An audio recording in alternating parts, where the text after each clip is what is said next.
Podcast with your hosts, Denny and the Shrine. Denny, what is good? What's going on, man? Thursday, July 10th, 6:24 p.m. We kind of mentioned it on the last episode, Matt, but this time of the year is crazy. It's been off to a very hot start. We have a lot to talk about, a lot to dive into, and ready for another episode.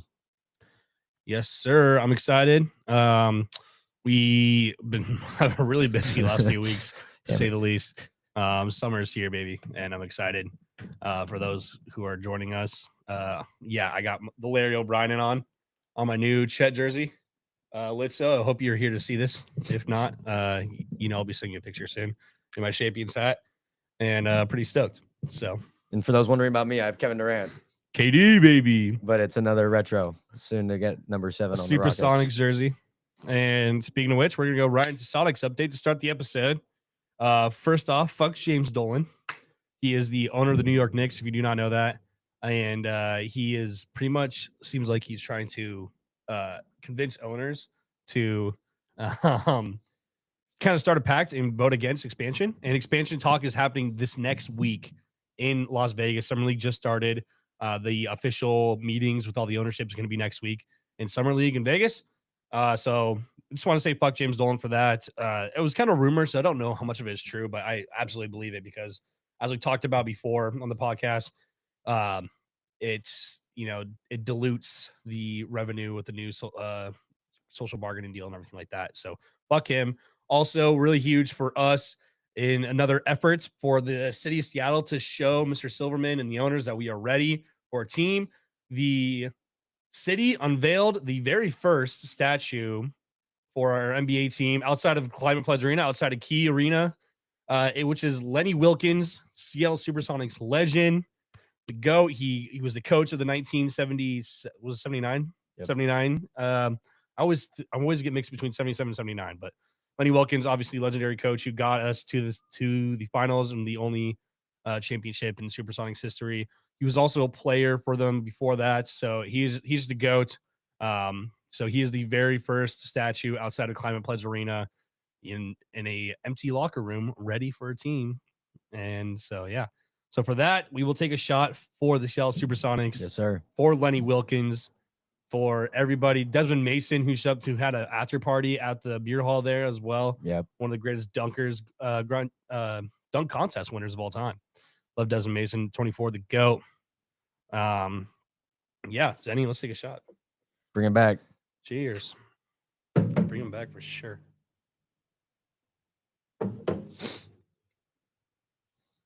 God. No stuff. All right, Matt, what are we starting out with? First off, we're going to do a little bit of draft recap. As you guys know, we did a mock draft not too long ago, right? The day before the draft. So let me pull up our doc. Excuse me. We had a hot start to our draft. We did. We went 3 for 3. Yep. Which sounds easy, but I believe Denny killed it with the snipe with the 3rd overall pick with VJ Edgecombe. There was talks about some other guys going there, and I praise Denny for this snipe of VJ Edgecombe going to the 76ers, the 2nd overall pick or the 3rd overall pick. Obviously, Cooper Flagg, Dylan Harper, we got right, and the other pick we got right was the number 15 overall, and that was the one I picked for my Oklahoma City Thunder. Hell yeah. Yeah, that was a fire call right there. We got Thomas Sorber, the first draft pick, not including Chet, in a long time that I've gotten correct for the Thunder. So I'm really happy to see that. And I think with the VJ pick, it's just like we talked about Ace Bailey, just all the questionable things he was doing coming up to the draft, not working out, just bad mentality. I think that was going to make his stock drop, and it did. Yeah. And I think VJ Edgecombe has proven so far in a couple of games in the Summer League that he is ready to rock and roll for the Sixers team. Me and Denny, Denny specifically kept on talking about, we want Ace Bailey to drop. We don't like his attitude, the way he did that. And he specifically, even after he got drafted 5th overall. Yep. To the Jazz. There were still, talks about him talking about how he did not want to go to Utah, which was just, it was just drama. But he didn't say those any himself. It was just speculations, apparently. and he's there. He's there in summer league playing. So he is in Utah playing. Denny, we're not going to go through every single pick. I just want you to give me your top 2 steals of the draft, top 2 reaches of the draft, and then any other shockers. I think you could probably say a steal was Kaman Malawach at 10. I think you picked him a little bit earlier. Yeah, I feel I like picked him at.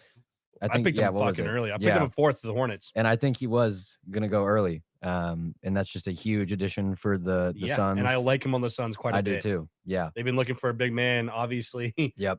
Or Nurkic did not work out whatsoever. We've go listen to past episodes, how much shit talk we've done. I mean, they got Mark Williams, but we'll see if that guy even plays. So that's just a huge pickup for Kaman Malawich and the Suns. Another one I like too is Carter Bryant to the Spurs. I feel like Carter Bryant has the potential to be a 3-and-D guy. Got a really long wingspan. So, I feel like he's going to fit in well with the Spurs. It's a great addition.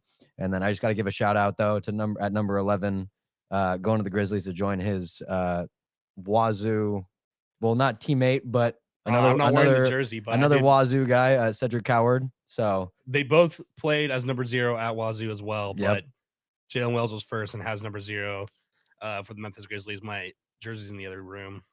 I said we said we were going to watch every Grizzlies game with Jay Wells already on the team. Now we got 2 Cougs. I mean, come on. Our buddy, Coach Gray Jr., Marf, said, woo, almost with a no-hitter. Jack Foley jinxed it. Go Blazers. Litzo, if you're still here, you might have missed the intro, but I'm wearing your favorite boy, Chet Holmgren, who's getting a fucking bag. So, Litzo, I miss you. Also, Woo's the boy. Also, Woo's the fucking boy. And I'll be honest, Mark, if you're still on here, I might have jinxed it because Denny pulled up and I turned the game on, and then it was literally the end of the 6th, and he walked off. I was like, holy shit, Woo with no hitter. I was like, fuck, why'd I say it? The one game we don't allow 10 the runs. One game. The one game. We could have really needed this earlier in the series, not the last fucking day. But anyways, that's baseball talk. I want to hear your 2 steals before we go on to the reaches. My first steal is going to be Derek Queen for the traded to the Pels, but Derek Queen at number 13, originally for the Hawks, I guess, but traded to the Pelicans. That whole weird NBA draft trade stuff. Derek Queen's an absolute dog, and I honestly might make both of my steals outside, because you already said my 2 main steals was Cedric Coward and Malawach.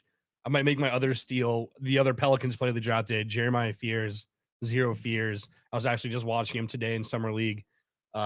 Absolute dog, dude. I like Jeremiah Fears a lot. We did have him going a little bit lower in our, not too far off, about 3 or 4, but yeah, absolute dog. And then Pelicans nailed the draft, in my opinion, so far.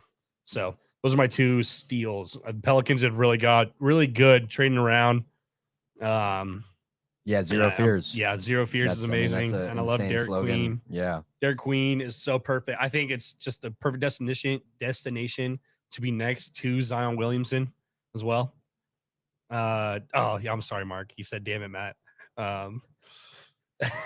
Yeah, I know. I fucked that up.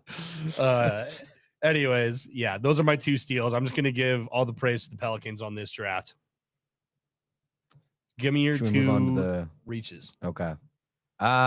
Anybody you think was a big reach?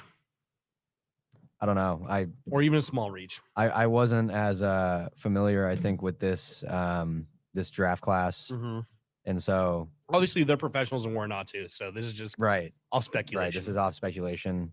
I just don't know. I have no idea who the 12th pick was.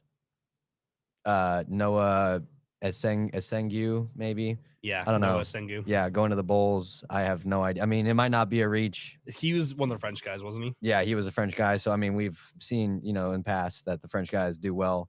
I just don't know who that is, but maybe I just am not paying enough attention.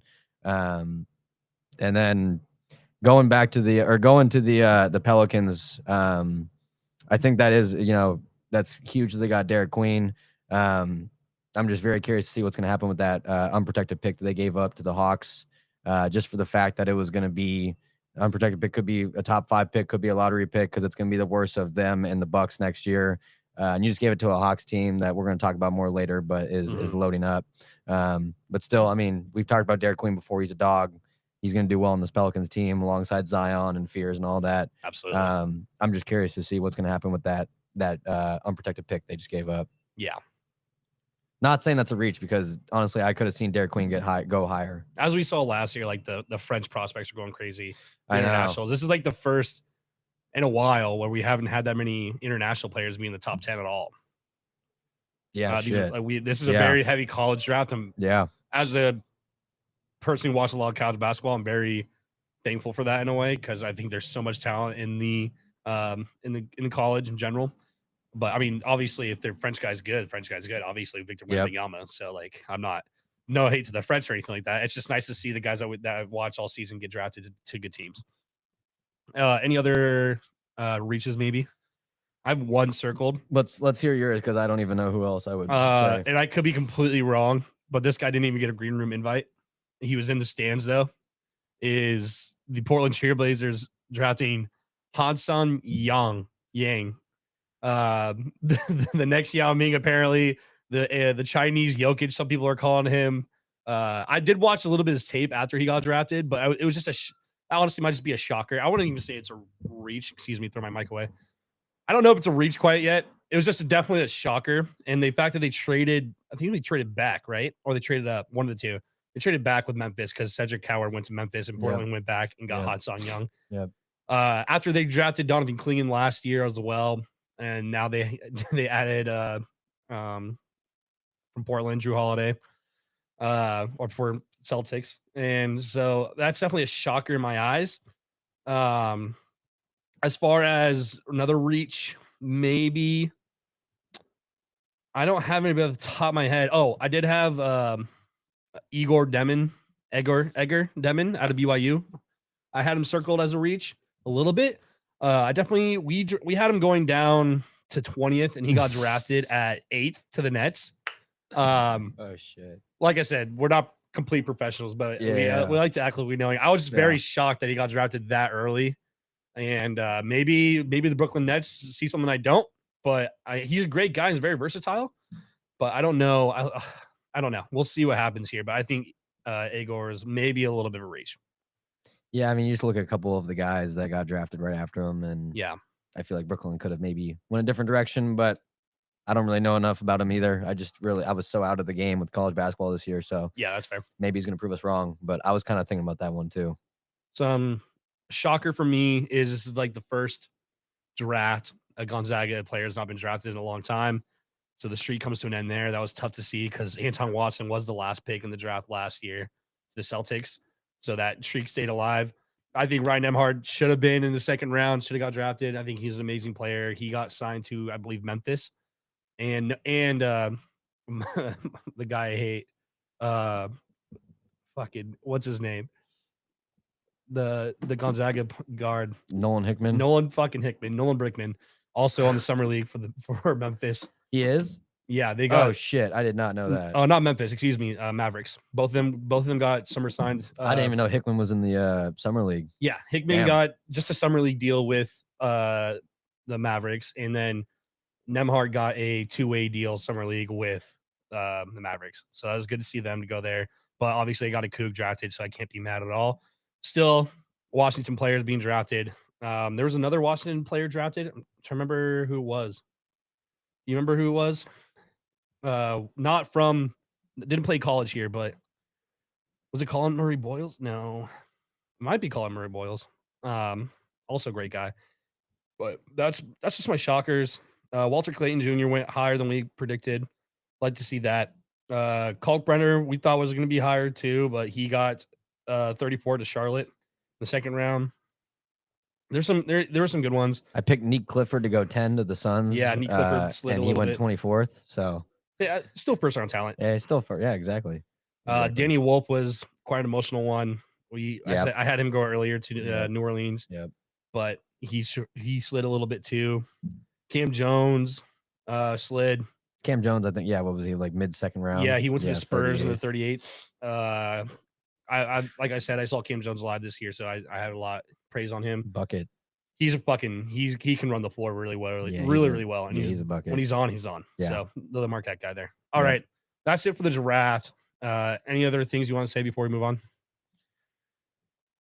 NBA Summer League is going on right now. We got Cooper Flag versus Bronny. Oh yeah. It's a great time. So like the NBA never stops, off season, No. but we still go. So Exactly. definitely excited to see how these rookies and how they do in the Summer League and next year for sure. All right. Now for the juice. The crazy free agency / extension / trades. It's happened. First off, we're going to start with extensions. First big one that was mentioned was Triple J, 5-year, $240 million extension in renegotiation. They inked up their man, who we were up and down about this season. He was doing really good, and then he was not good. It's just like he's a little up and down, but he deserves that money, I believe, completely. JJJ, 5 years, $240 million. I'm just going to run through the extensions, and we can pick some out. Yep. Julius Randle, 3 years, $100 million, stays with Minnesota. Jabari Smith Jr., 5 years, $112 million extension, rookie extension there with the Rockets. SGA becomes the richest man in NBA history with a 4-year, $285 million to lock him up through 2031. Paulo Banchero, 5-year rookie max, $287 million. Right after that, Chet, rookie max, 5-year, $250 million. My dog, D-Book, then beats out Shea with a 2-year, $145 million. Which makes him, I believe, $1 million over Shea's annual salary, which is an interesting thought we're going to talk about. Then we got J-Dub, who just signed today, max 5-year, $287 million, absolute dog. OKC locks up their top 3 through 2031, and I'm going to talk a little bit about that because I know there's some people who been talking about the second apron and stuff like that, whether or not it's too much. Jakob Poeltl, 4 years, $104 million extension with the Raptors, and Herb Jones signed today as well, 3 years, $67 million.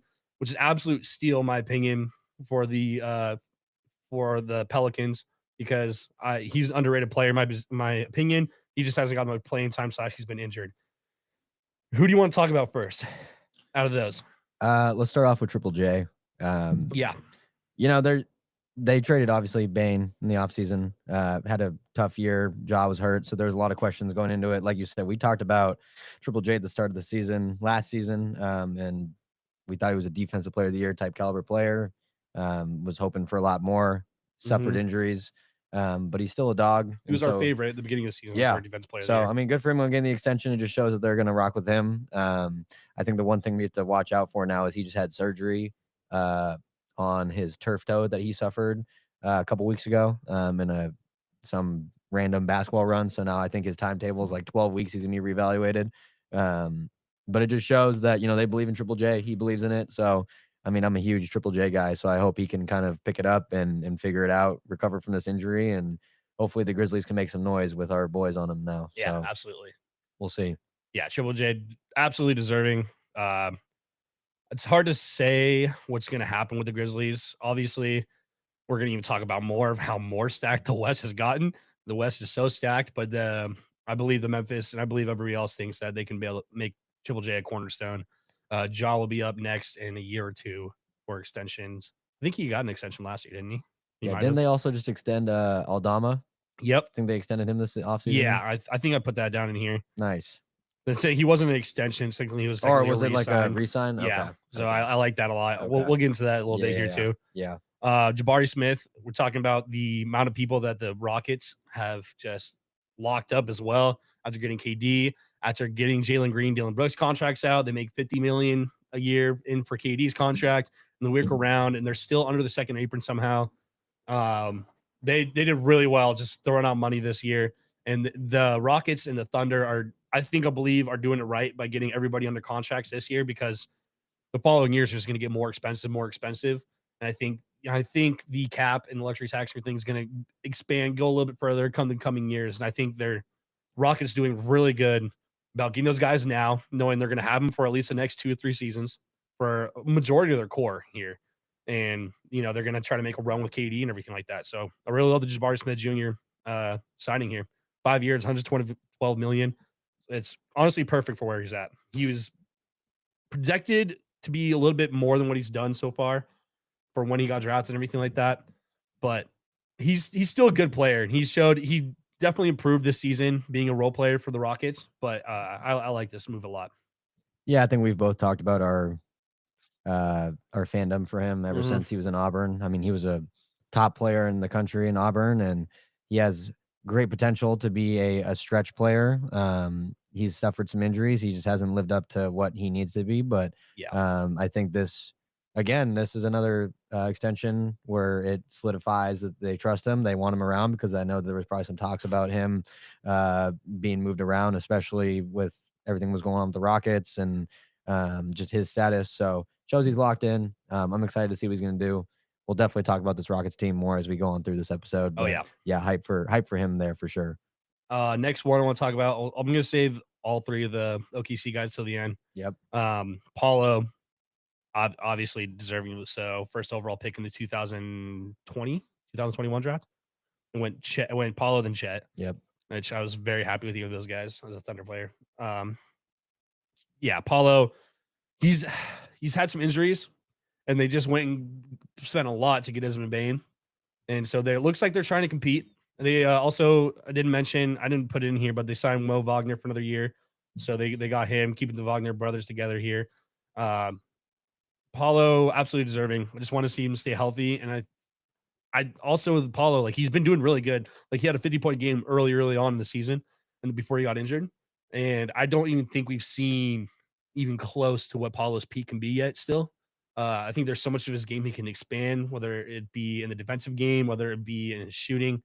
And I just think it's the absolute right idea. He's definitely the player, the face of the franchise for Orlando. And yeah, great signing. Triple double machine. Yeah. They've now locked up him, Mo, Franz, Suggs. Suggs had an extension last year. Yeah, so this shows that this is the future of the team, and I think it's a great team. Before Wagner and Paulo both went down with those oblique injuries, which is also just crazy. They both had the same fucking injury. I think there was only 6 really games total with Franz, Jalen Suggs, and Paulo last year. See, like you said, we haven't even seen the full extent of Paulo, probably Franz, and this even Suggs, because they all had these horrible injuries. We haven't even seen the best of these. Just 2 years ago, Suggs was all defensive player. Yeah, so it's like they're so good. They're just there, just need to stay healthy. Yeah. Adding Desmond Baines definitely helped him quite a bit. We were both kind of back and forth on that. You were more upset than I was on the Desmond Bane trade. I still think they give up way too fucking much, but he's still a great player. It's gonna be. He's got something to prove because he's been kind of down. So he's got something to prove, but this Magic team is locked in, ready to go. I'm excited. Yeah, let's talk about Julius Randle. Obviously had a resurgence here. There's a lot of talks whether or not the trade for Cat and Julius Randle is worth it. And then Julius Randle went on a hell of a run in the end of the season. He was doing really good in the playoffs up until the last 3 games against the Thunder in the Western Conference Finals. Julius Randle is he's how old? Like at least 30, 31, 32? He's up there. He's getting up there in age, but he's showing he can still go. And I think 3 years, $100 million is a great deal for what his stats put up at the end of the season. So I like him staying there. I like him build some more chemistry with Ant. And it'll be interesting to see what happens to this Minnesota team. Yeah, a lot of talk about that trade, and obviously you can't deny we've seen what Cat's done, but I feel like sometimes there's just a situation where you gotta switch things up. And this, like you said, it really was a resurgence for Randle. I feel like he was just kind of flatlining in New York. He was suffering a lot of injuries, not really going anywhere, and this got him going. I mean, he had a great year, great playoff, was arguably their best player in the playoffs, consistently too. So yeah, I mean, this Wolves team's definitely got something to prove coming up. So I think locking down Julius Randle is a great move, and we'll see what they can do next year. Despite how strong the West has been the last few years, even we think it's probably going to be even stronger this year. They've still been back-to-back Western Conference Finals. Yep, you can't deny that. No, you can't. So, they beat the Lakers to get there. Yep. They beat the Clippers, I believe, to get there as well. So they beat out both LA teams. Yep. And then they're there. They're so close. Obviously, we'll talk about it a little bit soon. They lost Nah, which is going to hurt. They need to figure out a way to kind of, replace him in a way. Maybe this gives DiVincenzo a chance. I mean, not defensively, but maybe offensively gives him more of a chance. Also, I forgot to put it down here, but I'm pretty sure Naz Reid also got a big extension. He did. Yep, you're right. I think it's around the same 3-year, $100 million. So he's also obviously Sixth Man of the Year 2 years ago. Dog. Yep. He's really pivotal point for them. So right now they got Ant, Julius Randle, and Nas locked up. and I'm not sure how much longer Rudy Gobert's locked up for, but I don't think he's going to be a huge part of their future, in my opinion. He's kind of going on the decline. Yeah, I wonder what the career, but whatever. I wonder what the hell is his name. I wonder what Jaden McDaniels' contract's like right now. Yeah, he's got to be close to his end as well. Yeah. You look that up. And then the next person we're going to have to talk about is Devin Booker. We're going to have to talk about the Suns again because I don't know what their direction is at all. Even like right now, even before the Devin Booker sign, even after the Devin Booker sign, they're still over close to $300 million in cap after even getting rid of KD and just making a lot of room. But they took on the Jalen Green contract. They took on that Dylan Brooks contract. They extend D-Book. Do you see them even competing in the West still? They missed the playoffs last year. They missed the play-in, didn't they? By one game with KD. And they're obviously talking about possibly a buyout with Bradley Beal. And there's talks about Bradley Beal going to the Clippers. I don't think that's officially happening yet, though. If you're Matt Ishbia, what's your thoughts here? What do you think they're trying to do? Because they obviously got a good haul of picks. I like how I like their Malowich pick. But they don't have a lot of draft capital from here on out still. They just have second round picks. Like, what's your thoughts behind the D-Book signing? What do you think is going behind Matt Ishbia? So first off, Jaden McDaniels signed a 5-year contract October 2023. Yeah, he's locked in before last season. Yeah, so he's locked in. That's fucking dope. Yeah. I don't think Matt Ishbia knows what the hell he's doing.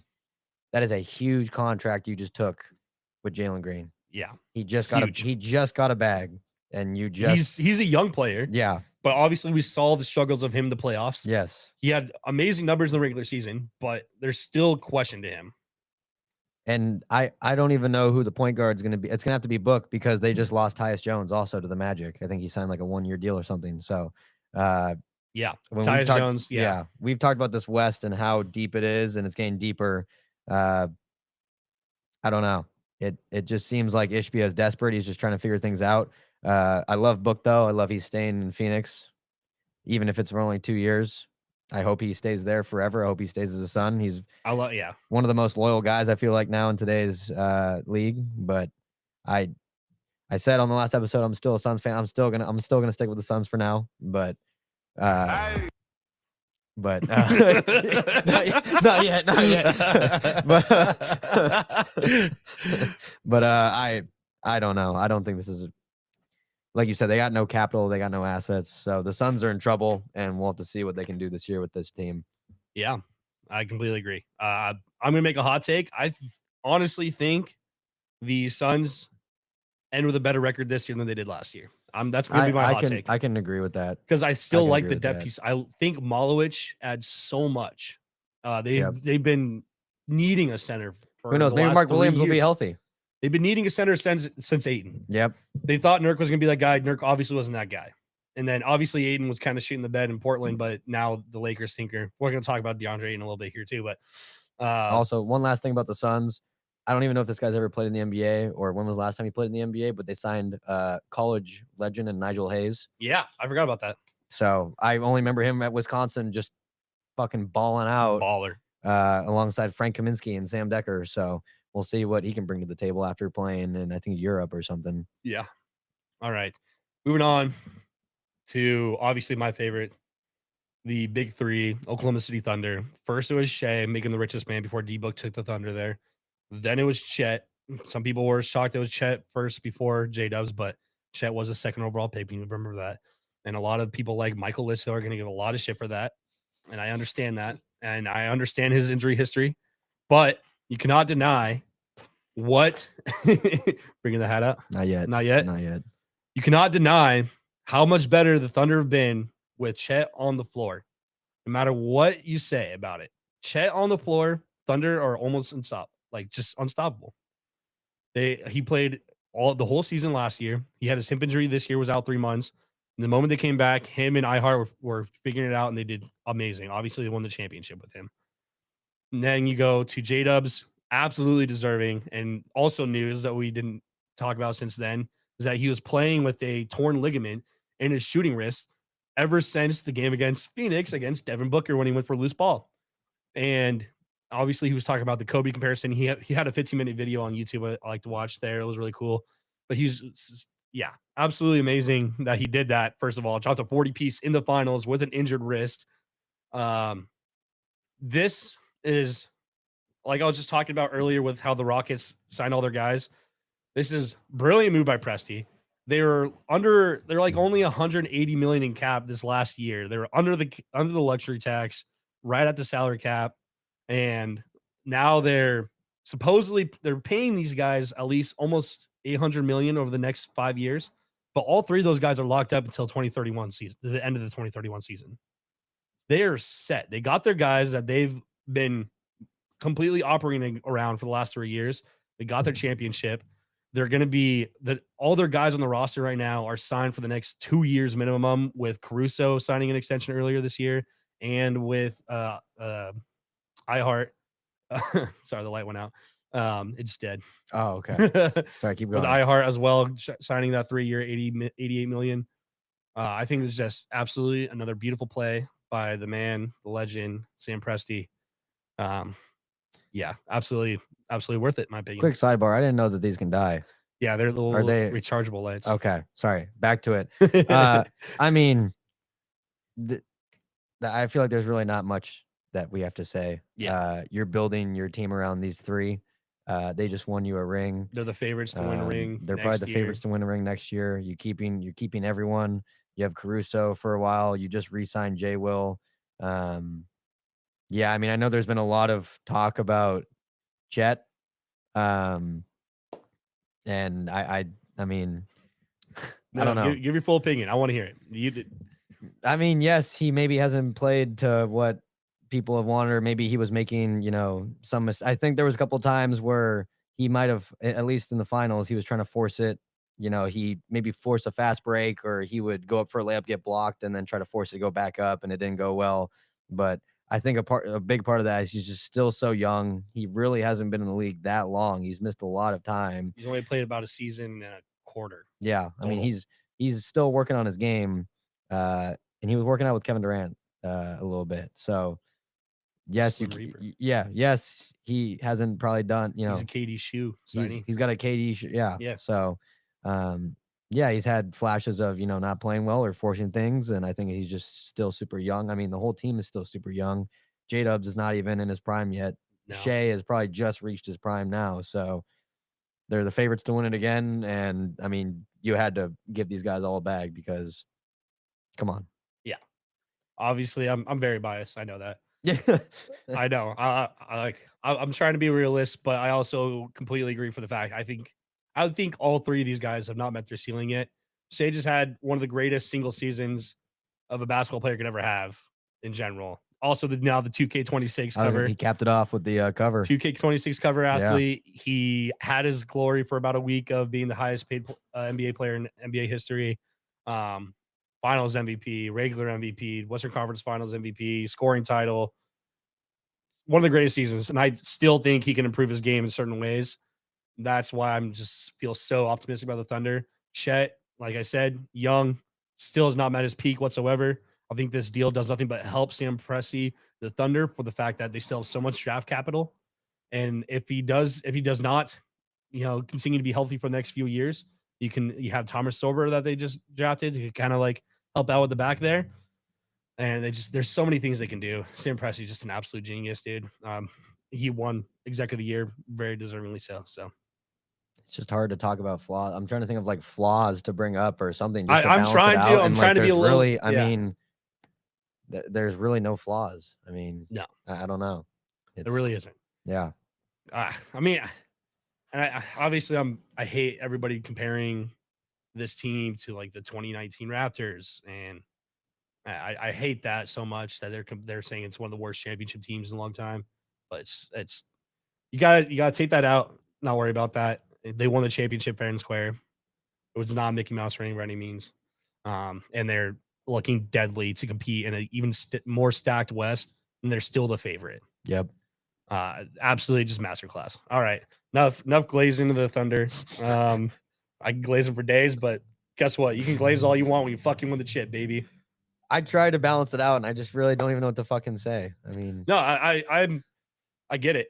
I was Trent was nonstop hounding me for the last 3 weeks ever since they won about how they're gonna pay everybody, and just like I thought about it, and it's like I was watching a couple of videos. They will still in 2 years they could still be under the second apron, that's crazy. even with all these contracts. That's crazy. That's when all their like all those 3 extensions hit after next year. All 3 of them were signed till next year, so their extensions hit right after next year.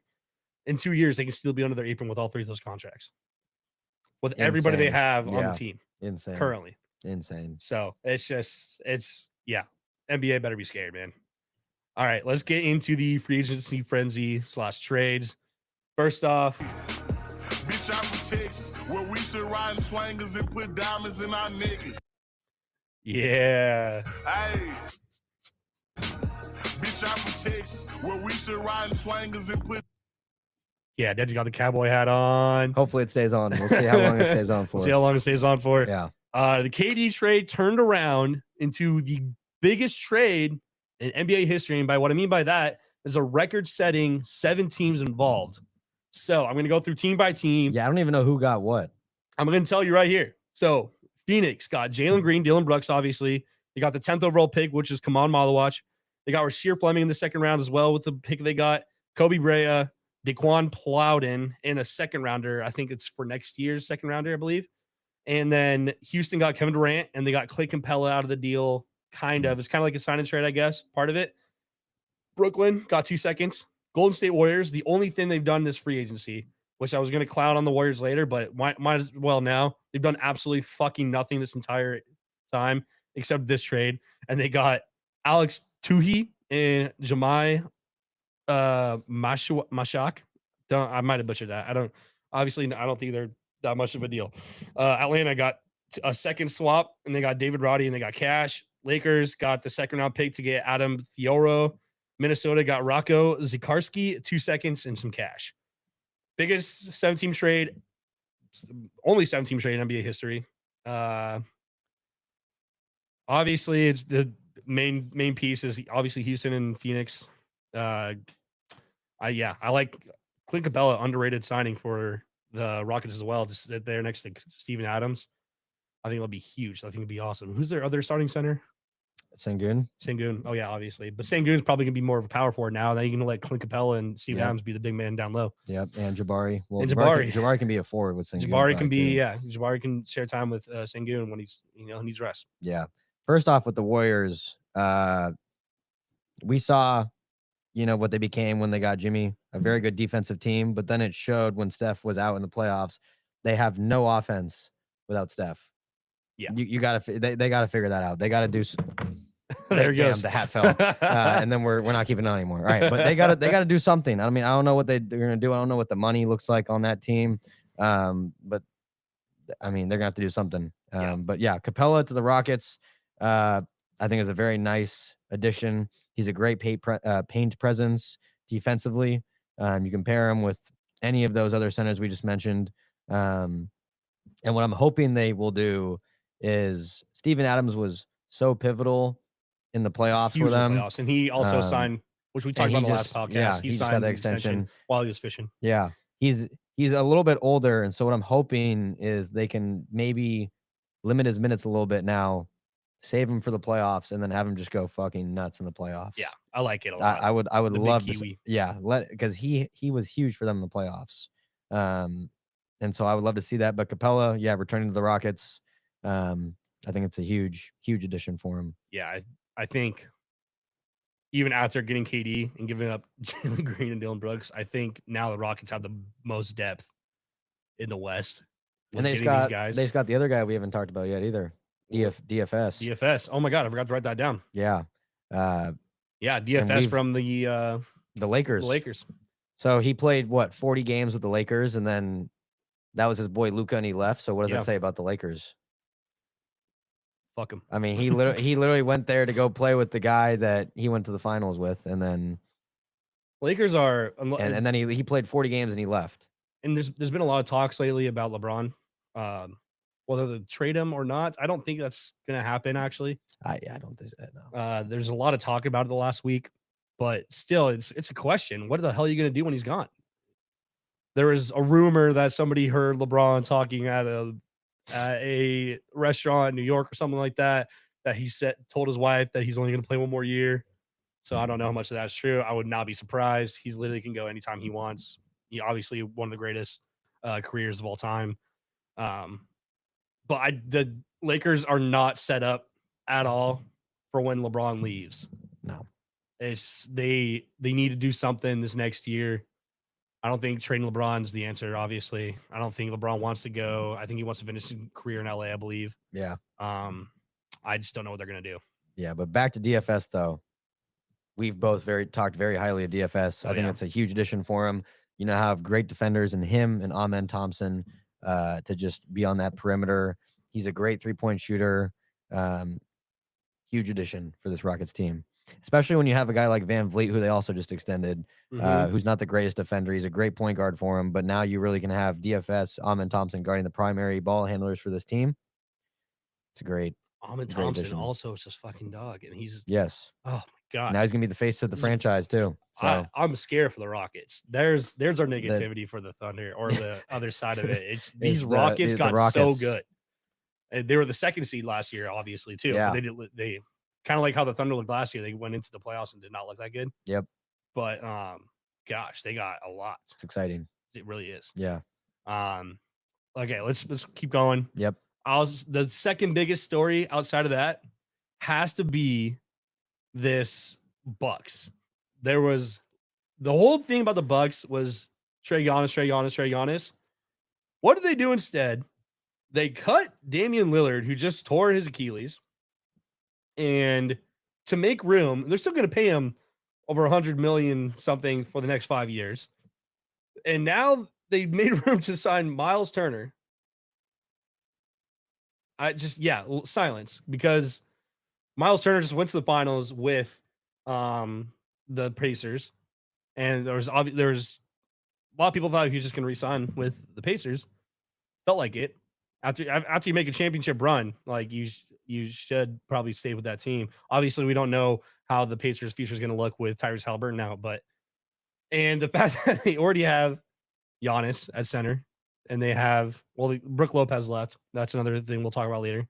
And they already have Kyle Kuzma, which is not good, but Miles Turner is definitely better than Kuzma. But they extended Bobby P. Bobby P. Yep. They extended Bobby P. Yeah. Just make this make sense to me, Denny. This was like the most desperate thing I've ever seen to try to like tell Giannis, yo, stay. We got it. Stay. Obviously, we're both big Pacers guys. I wanted him to stay with the Pacers. Yes, Halliburton's gonna be out next year, but I mean, you still have the core of this team. Why would I? And I think he said he wanted to stay with the Pacers. Yeah. And instead, now the Bucks get him. You're paying Dame Lillard $22 million now for the next 5 years. That's just dead money you're losing now for the next 5 years. And then you look at the rest of the team. They lost Brook Lopez. They brought back Gary Trent. They brought back Bobby P. They brought back Kevin Porter Jr. I mean, I love Bobby P. Gary Trent had some good games in the playoffs, but I feel like these are all streaky guys that are not going to be taking them to the next level. They got rid of Chris Middleton last year. And they got rid of K-Mid. And you have, Kyle Kuzma, who've put up a Tony Snell game. Is a joke.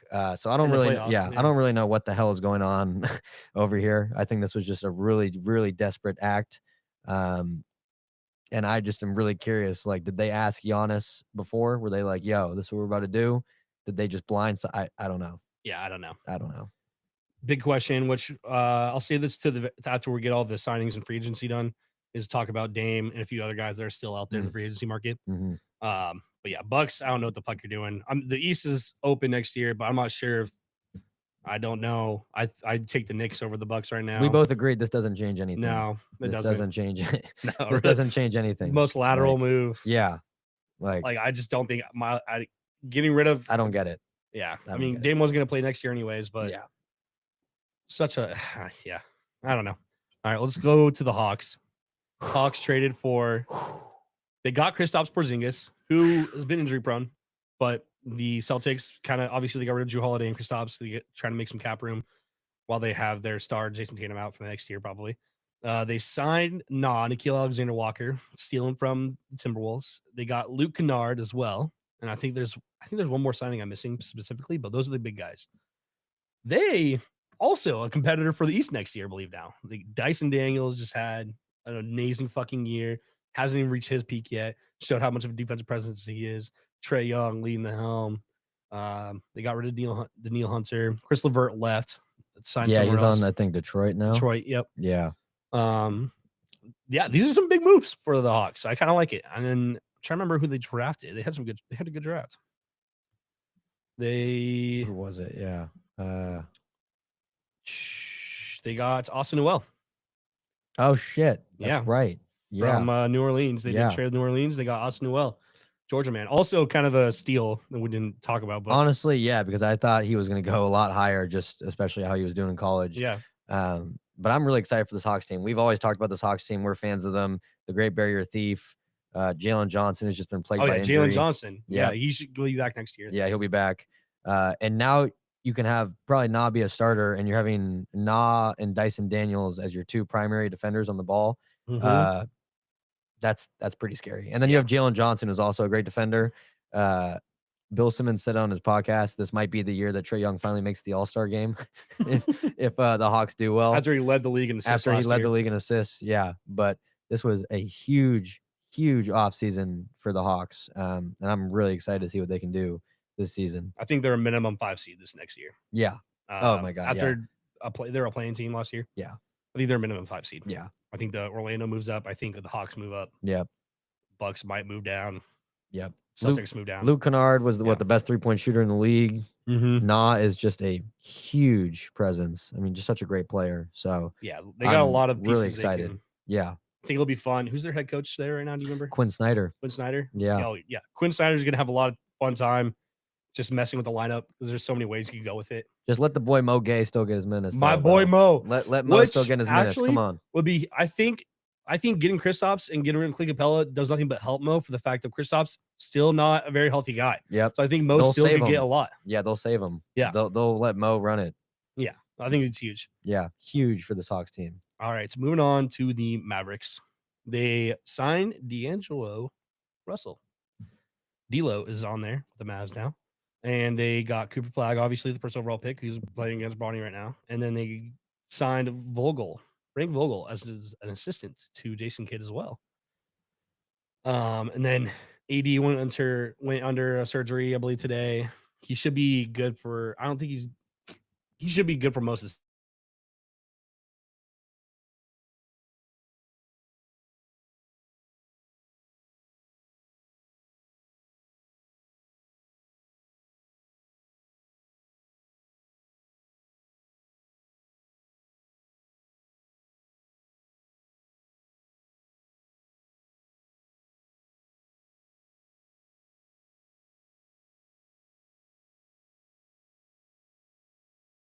It's good to come off the bench and help out carry a little bit.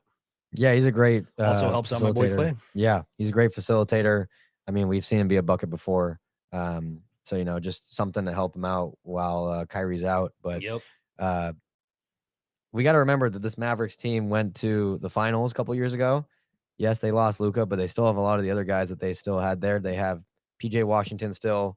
They got Lively. They got Gafford. This Mavs team we got to be careful for. I mean, we got some questions. Okay, let's throw them out. He's already gone probably. Fuck. Mr. Noah Burns. What did Norm say? Thoughts on Cole Swider? Oh shit, Cole Schwider. Yeah. What do you think about Cole Schwider's game 1 this summer league? I don't even know if I watched it, but I know that he's a 3-point shooter and he's a bucket. So he's a bucket. I'm assuming if you're asking me that, Norm, that he was schwapping. He was slapping. Yeah, honestly, I did not see his stats line either. That's my guess, Norm. If you're asking me that, that's sorry, Norm. Sorry, Norm, that we took so long. Norm, we'll need to have you on as a summer league guy. Yeah, sorry, Norm. Yeah, Mavs look dangerous. Obviously, I think that's the biggest question with the Mavs is health. Yep. I know everybody talks about the Luka trade, but I kind of like that Jason Kidd can be a coach and figure out his lineups, everything he has. I think Jason Kidd gets a little bit more freedom to be a coach with Luka gone.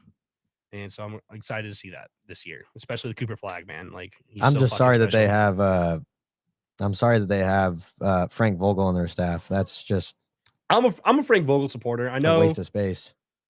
I think he got fucked by both Lakers and Phoenix. He did get fucked by the yeah.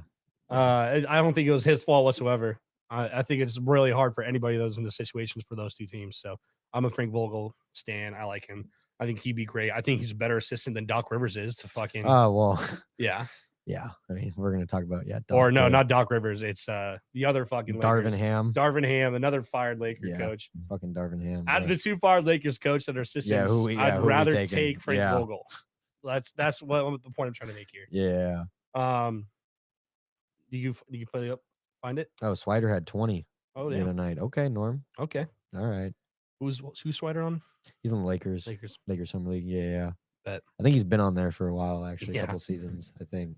All right, we're just gonna move on to the Nuggets. We're almost reaching an hour here. Yes, sir.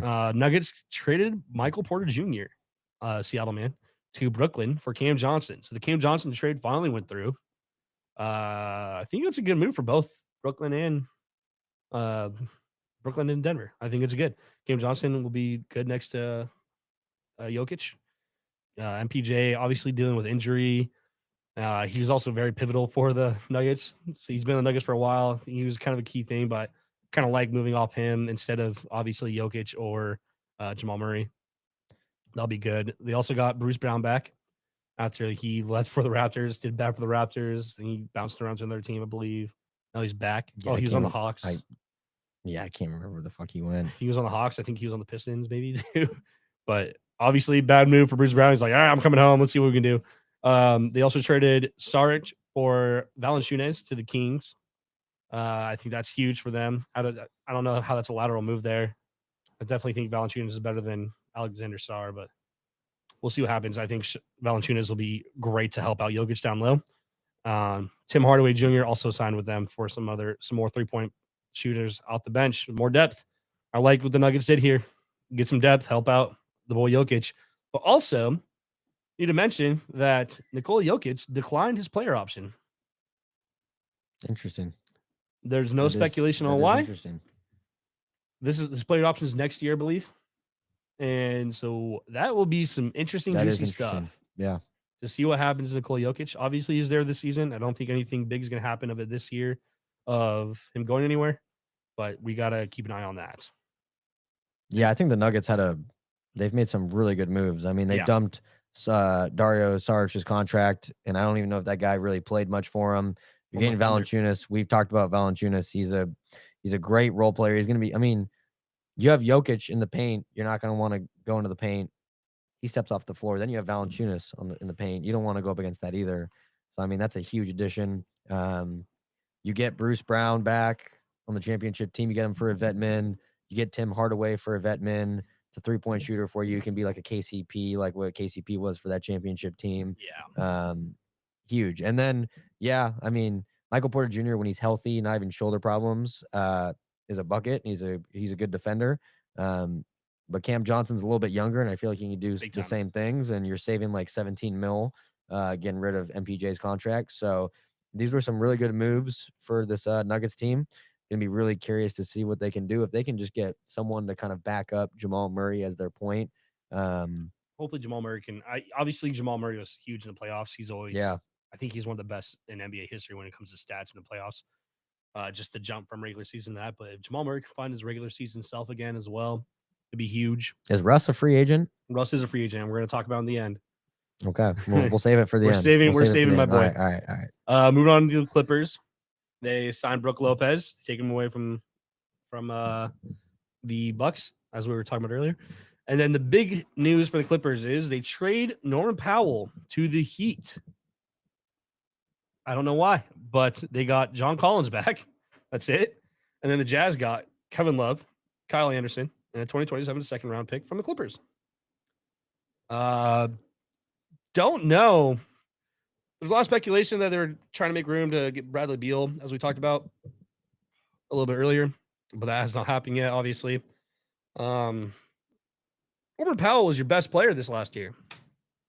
And you got him for a bag of chips. John Collins, who's older, still versatile, still one of like the best verticals in the league. That makes no sense to me. I don't know. That's yeah. I mean, we love Norm Powell. He's a bucket. He was huge for this team. He's been huge for this team. When you need a bucket and it's not Harden, you know, Kawhi's usually not playing, you're going to Norm. Mhm. And that is a huge, huge, huge loss for this Clippers team.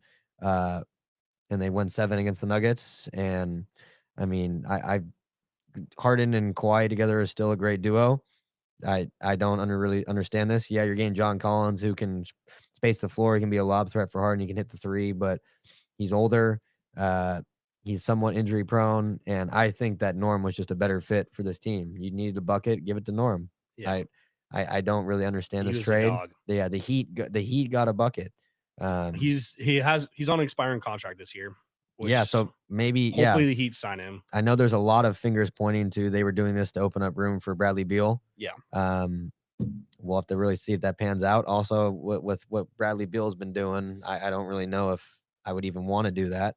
And I feel bad for Kevin Love that now he has to go to fucking Utah. The guy, you know, guy's been a loyal homie and has been through a lot. Now he has to go fucking live in Utah. They cut him. I think he's on. Did they already get rid of him? They might have. I think he's on. I think he's back in Minnesota, maybe? No. I think he might be back in Minnesota. No, he's on the Jazz. Yeah, I don't know. I mean, I'm also a huge Norm Powell supporter, so I don't know. Love to see him on the Clippers, but now he's going to the Heat. They re-signed Davion Mitchell, who had a good end of the year. Davion. Yeah, so we'll see. We'll see. The one thing I do like from the Clippers is the guy they drafted at the very end of the round is Yannick Conan Niederhauser, the first ever first-round pick for the Penn State Nittany Lions. Oh, shit. He's a 6'11". I watched him a little bit in Big Ten play this last year. He's kind of a dog. So I like that draft pick a lot, especially for the last pick in the first round. I'm excited to see what happens with them. That's the only positive I have for the Clippers. And then, Brook Lopez, he'll back up Zubac, but I mean, he's still effective, but I feel like he's just getting older. You can't play him as many minutes now. He probably can't go past like 20. So we'll see. Interesting moves by the Clippers for sure. Yep. Moving on. Knicks, they signed Mike Brown to be their next head coach. Love that. I think fucking love that. Love that. Love that. I was between Brown and Mike Malone. Couldn't go wrong with either one, in my opinion. Obviously, they added depth with Yabusele and Jordan Clarkson as well, which we've talked about so many different times of how much they need depth so badly on this Knicks team. So, like what the Knicks did, they didn't give up too much. They didn't try to change too much. And obviously, they know the goal for the East this next year. It's open. It's theirs to take, my opinion. So, yeah, Yabusele is. You've been a big Yabusele fan for a long time. Yeah, ever since we saw him, you know, when he was on France kicking ass. So in Paris.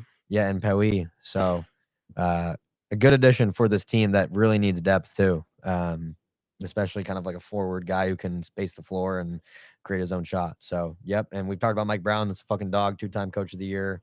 Only coach to get multiple coach of the years. Yeah. In different teams. Yeah. So we don't really got to say much about Mike Brown. Hopefully it goes well for him over there. I don't. Obviously, we expressed our opinions that he should not have gone in Sacramento. So moving on. I have 2 more teams that I want to look at. Before we get into remaining free agents, Lakers signed LaReglia. Not huge, but they finally got a center. Diamonds in our niggas. I'm not obviously very impressed by this. DeAndre Ayton asked for a buyout from Portland, got it, and then signed with the Lakers, 2 years, $34 million. They also re-signed Jackson Hayes for a 1-year deal. That's all AD asked for was a center, and you do it afterwards for DeAndre. And I think Ayton and AD and Bron would have been enough to compete in the West. But obviously they had to get Luka, and I still don't know. I don't know. Luka's a great player. I've obviously had my salty thoughts of a lot of people saying comparing Luka and Shea, but aka Trent. There goes your coaster. That's Shit. fine. I don't really give a shit. Yeah. Yeah. What are your? Is this improve him enough? First off, if it was LeBron, AD, and DA, that would have been Amazing. fucking nuts. Despite the I amount mean, of effort that Aiden's put in Portland, yeah, I think a little bit of his games got unnoticed just because he's in Portland. They were not great this last year. yeah. Look, DA is a double machine when he's healthy. First overall pick He's not the too long first- ago. yeah, Out of I mean, Arizona. him Went and- to the him and Luka finals. were in the same draft class, so it's Yeah. kind of cool that they get to play together. You know, Luka gets his pick and roll threat he finally wanted. DA can hit the mid-range jump shot. You mentioned he was in the finals, and I feel like that finals run, DA might have been you could have argued he was the best player on that team. Yeah. And he was insane. I think everyone going to that offseason was like, DA might be him. He might be up next, and then kind of died down, but he's going to be a great offensive thing for them. The only thing is that he's a fucking liability on defense.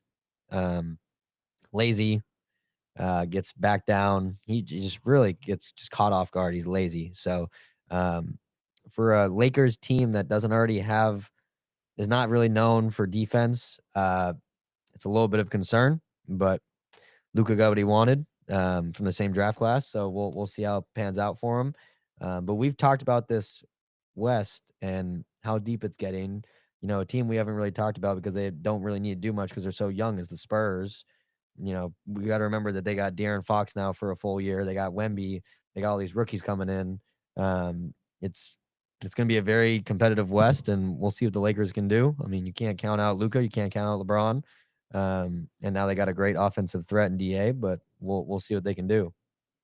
Yeah. And then, yeah, I still don't see him doing much. Well, yeah, we'll see. They got to prove it first. They got to prove it first. We talked about Lakers a little bit earlier. We just don't know. Their future is so uncertain. Yep. And I think they need to make more moves to have a better direction. I agree. Last team I want to talk about is Washington, the Wizards. They traded for Cam Whitmore, and they traded my dog, Gonzaga legend, Kelly Olynyk, to the Spurs. He didn't even play a game for them. He was drafted. He went to New Orleans to Washington. Didn't even play a game with them. Now he's on Spurs with some dogs. Good for him that he got out of Washington. Yeah, but now with Cam Whitmore on the team, Washington now has 7 players under 23 or younger on their team. Lots of young blood. They got rid of Jordan Poole as well. Lots of young blood. So yeah, I mean, Sarr really did pick it up. I think the second half of the season he started playing really well. Bub Carrington is good for them. Bilal Coulibaly is good for them. They just got AJ Johnson from the Bucks in that trade.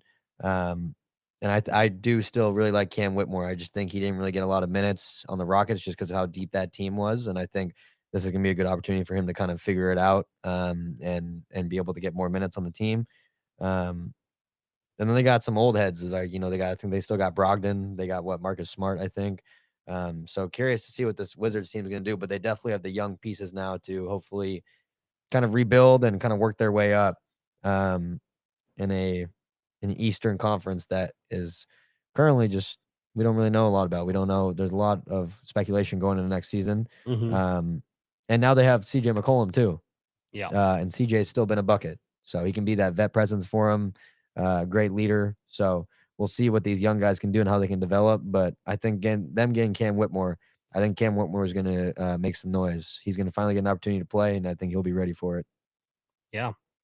All right. Now, remaining free agents. There's obviously 2 guys I really want to talk about. Yep. Maybe a third as well. There's maybe more. First guy, one of the greatest. He's a Hall of Famer. Chris Paul. He wants to go home. He was on the Spurs this last year on a 1-year deal. He says he wants to be closer to home. So there's talks about him. If the Bradley Beal thing doesn't work out, there's talk about him going back to LAC. He wants to be home. He still wants to play another year in the NBA, and I think he deserves it. He just got done this 20th season. Is there anybody else you could see him going to other than LAC, or anybody else that probably needs a backup point guard, or even maybe a starting point guard? I don't know I feel like you could probably give him not too much money. No. I think he's made it obvious he wants to play one more year and he's done. But also, Um, it's also obvious he impacts every team he goes to, no Yeah. matter what. So I could see him going to the Clippers because they need a point guard. Another place I could potentially see him going to, I talked about them earlier because they need a point guard, is he goes back to the Suns. Yeah. But outside of those two teams, don't really know where he'd go, especially because he's made it very clear that he wants to be back on the West Coast near his family. I feel like the fingers point to Clippers, but yeah, maybe he wants a reunion in Phoenix. One more run with his boy Book. The other guy who's probably one of my favorite players, probably my favorite player of all time, Russell Westbrook, as we talked about, is not on the Nuggets anymore.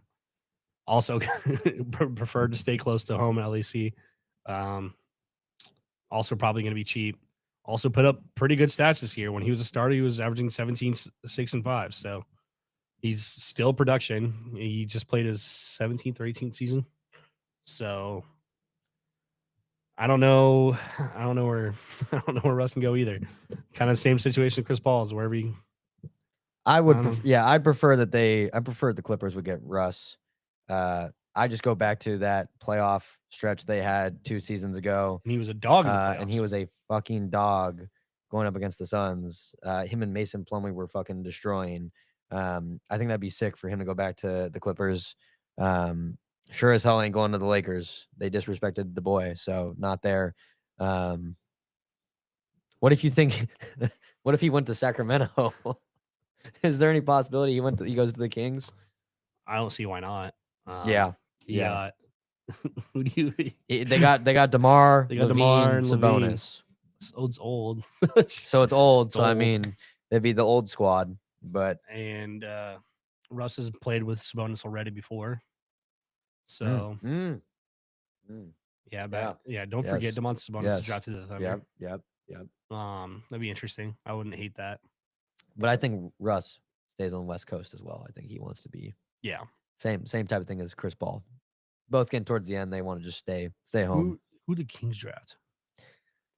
They drafted somebody good. I remember who it was that stayed. Who the fuck Was it did they- Nick Clifford? They Oh, drafted Nick because he got Clifford. traded. He got traded Yeah, there, right? from the Thunder. Yeah. But somebody Yep. else. I'm trying to think of somebody else. Somebody that's like, oh, I'm staying close to Sacramento. I'm trying to remember. Oh. Yep. Yo, Yep. we gotta yep. talk We haven't about even it. talked about that yet. Mr. Yeah. Alex Yano, who was on the live not too long ago. Yeah, we haven't even talked about him yet. Yeah, Maxine. What? That's pretty Don't hate me here. Maxine Renaud. Is it Reynaud? Going from Palo Alto to Sacramento. I like that a lot. He was a steal. Obviously, we had him going higher. He was actually so fucking good at Stanford, and we obviously have a little bit of insider with Alex Yano being there. But he was a fucking dog. He was first team All ACC. Like he was so fucking good. Yep. Other free agents. Another one that's pretty much, if he doesn't get a team, he's retiring. Is Al Horford. Yeah, I don't even know. I've heard so many rumors about the Warriors with him. Yeah, I've heard that too. I don't know. SB Nation has him going there. Another guy. I don't even know where else he would go, honestly. Apparently Cam Thomas is on an expiring contract still. Apparently he's still technically a free agent, I guess. Okay. I think the Nets sign him back I would, yeah, 100%. because they didn't We've trade him in the talked about- season, which they wanted him to. Yeah. And then another technical free agent, but I also think he's going to get a bag. It just hasn't signed it yet. Is Josh Giddey. He's gonna get a bag. Yeah, I think he's He- staying in Chicago. Yeah. He's going to get it back from them. Yeah. He had an amazing season. Him and Kobe White together are dogs. Yeah. They just need some help. And then the other guy that I was the big 3 point guards who were also they were competitors against each other. Yes, we Damian did Lillard. Dame. Yeah. SB Nation has him going to the Lakers on a 2-year, $5 million, which obviously you have to do a 2-year if you're getting Dame because he's out next year. Right. Minimum you have to do a 2-year. I have no idea where Dame could go either. Yeah, where's Dame That's going? Someone who wants to compete next year. I think he should go. I think he should stay in the East first of all. I don't know where Dame could go. Could he potentially go home? I don't know why they would do that. I could see them just signing him for the year just to so he has a team. Yep. I mean, he's making $20 million for the next 5 years anyways, so it's Yeah. not like it matters. Probably can take a cheap deal for a 2-year deal and then come back stronger than ever. But Dame's nowhere close to being done. Like, No. yeah, No. So whoever gets him is gonna be a steal because you get it. You don't pay him cheap for next year, pay him cheap for the second year, and then yeah, I think he just gets a 2-year deal no matter where he goes. See, I was thinking the Warriors, but then by the time he comes back, No. both Jimmy and Steph's contracts are expiring. Yeah, And I don't know what they would want to do there. So that wouldn't make sense. then also guard Bradley Beal technically probably gonna get a buyout, or did they already buy him out? I don't know. They might have already bought him out. They might have. Yeah. Yeah. All right. Any other free agents? I don't think so. Those are Not, the I big ones. don't think any big ones right now. Yeah, I right. feel like those are the main ones. To end this podcast, I want to have a conversation that I brought up with you earlier this week. Mm. It's been a topic that's been taken by storm on the internet, and both these guys got a bag this week Mm-hmm. of who would you rather have? Paulo Banchero, who just signed a 5-year rookie max extension for $287 million, 85 or 80. Yeah, 87. Mhm. And another same draft class, Jalen J-Dubs Williams, $287 million, 5-year rookie max extension. One just won the NBA Finals. One was the first overall pick.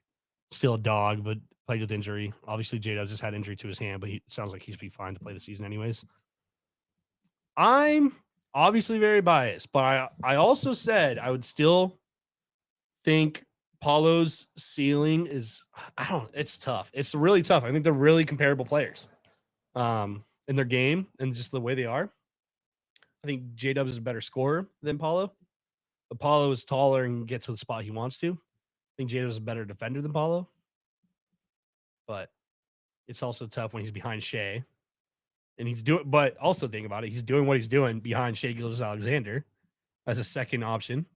And Paulo's been the first option for the Magic ever since he pretty much stepped on the court. I just want to hear your thoughts a little bit. Obviously, I'm very biased. And obviously, Paulo Banchero is a Seattle guy who's just coaching with Jamal Crawford and his son's Rotary team here. So Paulo's back home for right now. And he also played on a team with our boy, Big Mike Spitz. What up, Big Mike? And so they're definitely bias between both these guys here. Really comparable though. I just want to hear your thoughts and who you choose now as a better player. And second caveat, who would you rather build your team around? Because I feel like those could be different. And if they're not different, that's totally fine. This is a tough one. Like you said, I honestly think it's just a lot tougher than it seems. Yeah. Like everybody on the internet say, obviously it's Paulo. And a lot of been on J-Dubs, you can't deny J-Dubs just dropped 40 points on the injured wrist and the NBA championship. And he just made all defensive second team and all-star and NBA, all NBA third team. So it's like, I don't know. I just want to hear your thoughts. They both are very versatile players. Because when Chet was out, J-Dubs was guarding the centers on every team, and he's what, like 6'7". Yeah. And he was holding his own, which is absolutely insane. And I think he's able to create his shot better than Paulo. And when I say create his shot, I mean like a 3-pointer or a step back, because Paulo can drive more. But then you look at the flip side at Paulo, and Paulo can take it to the rack. Paulo's 6'10" and has the handles of a point guard, can take it to the rack, can facilitate. But it's one of those things. They're in the same draft class? Yeah. See, because it's the same draft class as Chet as well. Yeah. And Paulo went first, Chet went second, and Usman Deng went 8th for the Thunder, and then J-Dubs went, I believe, 14th or something like that. Yeah, and it's hard too, because Paulo was hurt for so long this season. And because of that, people probably would say that, you know, as of right now, J-Dubs has done more. J-Dubs is 12th. J-Dubs is 12th pick. Okay. Yeah. So people might, Dang was 11th. yeah, people might say that, you know, J-Dubs is the better player right now. He had an all NBA season. He's a championship player now. He's won a championship. But fuck, I mean, these guys are both really good players.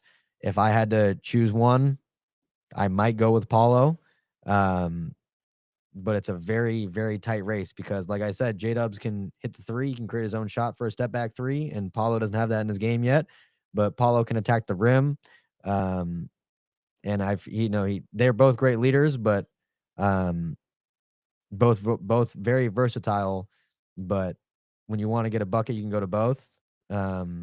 Which makes it so hard to choose between these guys. They're literally the same fucking player. They're pretty damn close. Like, Paulo's a little bit taller, plays more of a Paul's power forward. Yeah. But J-Dubs literally has had to play power forward the last 2 years, even though he's smaller. Yeah, than like him. we said, he was guarding all the centers. But they're very, very comparable. And like I just like this argument. It's been going around like Twitter and Instagram. It has been going around. Yeah, they can. I'm talking about. There's good arguments for both sides. Yeah, I'm talking about It's J-Dub's tough. shot creating, but Paulo can do the same thing, creating his own shot. There's been comparisons out there of throwing Paulo next to LeBron. Yeah, not a LeBron fan, but that's not quite. But fuck, man, I don't know. With Paulo's size and just the handle he has with that size, I might want to start a franchise with Paulo, but this is a very hard debate. I don't know how you could honestly like go one over the other and make a very hard argument and be set on it, because you counter what you would make an argument for one, you can counter with the other, because they really are both very versatile players, and they're both going to be they're both the face of the league coming up. This is the next generation. Absolutely. But after that whole ramble and Yash and Yash, I'll say I'll go with Paulo, but it's very hard to make that decision. That's fair. There's so much just in sports world about talking about availability is the best ability. That's also true. And obviously 3 or 4 years ago, you would say Zion's better than both those guys. But would you say Zion's better than both those guys right now? I think we could name a bunch of more players over Zion now. Yeah, but Zion, when healthy, is still fucking amazing. Yep. He's been very underlooked the last couple of years when he's played, but he's missed so much time. That's the main story. So because of that discussion of availability is best ability, it's not like Paulo's missed a shit ton of time, but he's had injuries almost every single year he's been in the league. And he obviously had his own health conditions at Duke, but that has nothing to do with NBA style. But that's why I wanted to split the two. I think the best NBA player between the two of them right now is Jalen Williams. I mean, he made all NBA, all defensive NBA, all-star. Like, that's a hell of a record. Dropped 40 points in the finals on injured wrist. And I think he's a better defender than Paulo completely. It's just his length, his arms are so insane. He's got so much good IQ from Alex Caruso and a bunch of other guys coming through Oklahoma City. But that being said, if I had a choice between the two of them to build a franchise around, I'd pick Paulo. But like easily Paulo next year, especially with the help he's getting in Orlando. Yep. He could definitely be better than Jalen Williams next year. And obviously Jalen Williams has been behind Shea and Paulo's led the team. So there's always a discussion. Switch the team. How good would Paulo be behind Shea? How good would J-Dubs be leading a team? I don't know. I think Paulo's better at leading a team than J-Dubs is because J-Dubs had the luxury. I say it's a luxury to be behind Shea and not have to carry a team. But there's been so many games throughout the season where maybe Shea doesn't show up for one quarter or something like that. J-Dubs carries when he's not. So I will take J-Dubs as currently the best player. And I will say I would still believe in Paulo. I think their ceilings are very similar though. But I think J-Dub's floor is a little bit lower than Paulo's though. I think Paulo's floor is pretty high. Yeah. So that's where I think Paulo has an advantage there. Obviously, he's first overall pick too. So he's drafted there for a reason. It's a hard debate. It really is. They've both only been in the league for 3 years. They both have so much room to grow. Brings up the same debate of Evan Mobley versus Joe Holmgren. which I'm not gonna do without Litzo. I here. forget what episode that was, but go back to that Yeah, episode. go back to the and episode. You'll hear that discussion we had. Uh, Just one of the episodes with Litzo. Just look it up. I don't even know. yeah, just look it up. Yeah, I don't know. I don't fucking know. Anyways, anything else you want to talk about before we? This is Hey, bitch, I'm from Texas, where we should ride swangers and put diamonds in our necklace. It's gonna be a very big. Oh shit! I can't even keep the hat on. This is gonna be a very big off season for the Bang Shot DGens. So stay tuned. We got a lot going on. Yeah, We're really trying to kick it into gear, and this is season 2 for us, and we're making some improvements, and we're ready to rock and roll for season 3. absolutely. We're gonna try to, do a little Instagram thing. We're gonna try to go out and see the Lenny Wilkins statue here soon. We had a wild night before the Lenny Wilkins, so we did not make it out to the actual unveiling. Yeah. We were both struggling in the morning, But but it was a long night. we were going to pay respects to the statue. Yep. We will keep on updating you with the expansion as it goes on. We talked about it. We've leaked it a little bit with our buddy Simon Wampold. We want to do an expansion draft episode really badly because it's coming a lot sooner than we thought. And then I think we're probably just going to have an all Sonics episode this off season sometime. Yep.